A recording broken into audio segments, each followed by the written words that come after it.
I had an opportunity to photograph a very well-known person.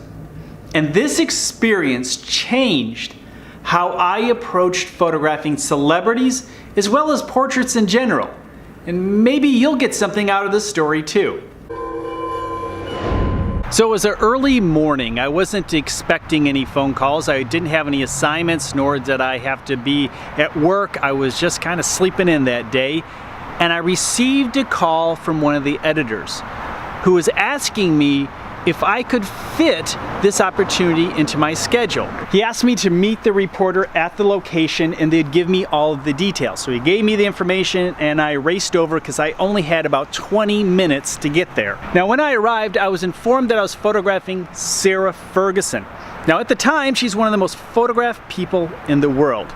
If you don't know who Sarah Ferguson is, she is the Duchess of York, part of the royal family. Actually, she's divorced from the royal family, but she retains the title Duchess of York. Now this was just a few years after Princess Diana's death.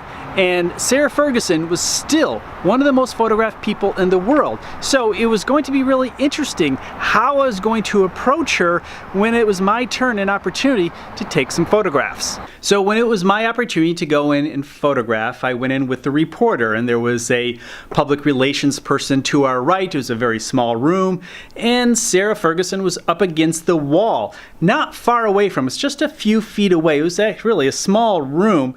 And she seemed a little, just standoffish. She wasn't really that relaxed, kind of stiff. And, I wasn't sure how this was going to go because I had to create some interesting images in this small space.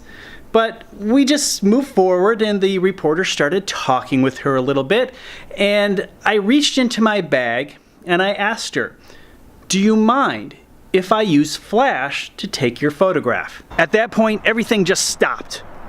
The reporter stopped talking, the Duchess stopped talking, there was just complete silence in the room. All right, what did I do wrong? She paused for a few more moments and then looked at me and said, "You're the only photographer to ever ask me to take my photograph." Remember, at one time she was one of the most photographed people in the world. She immediately opened up and she began to smile and talk, and I got some really nice images of her.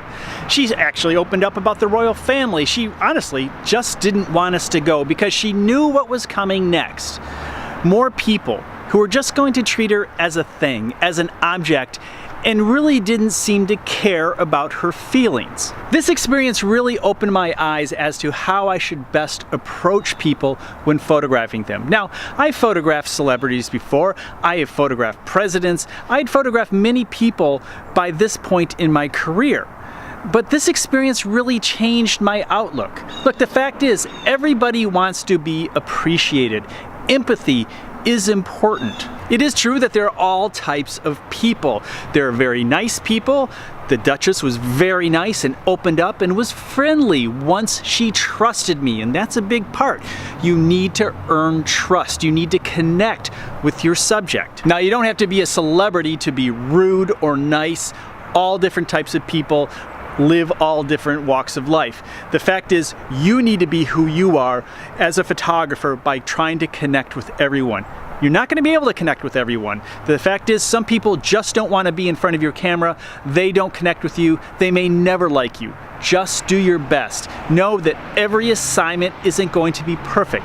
But if you start off with a little respect, chances are you'll get a lot further a lot quicker. So when you have the opportunity to photograph a celebrity, just treat them as a human. Show respect. Some command the respect. That's what they desire, that's what they need. Maybe it's their ego. Some really don't care. But if you start off on the right foot, you can start to feel them out and kind of get a sense of how they like to be treated and then go from there. And quite honestly, I find this to be the case with everyone, whether they're an executive, a well-known person, an athlete, or just a person off the street. It doesn't matter. Not everybody is comfortable in front of the camera. Not everybody knows what to do. Not everybody connects immediately with the photographer. So it's up to you to take a moment to understand who that person is, and honestly, that will help you create a much better photograph. So who have you photographed? Put your answer in the comments below, and I look forward to talking with you in the next video.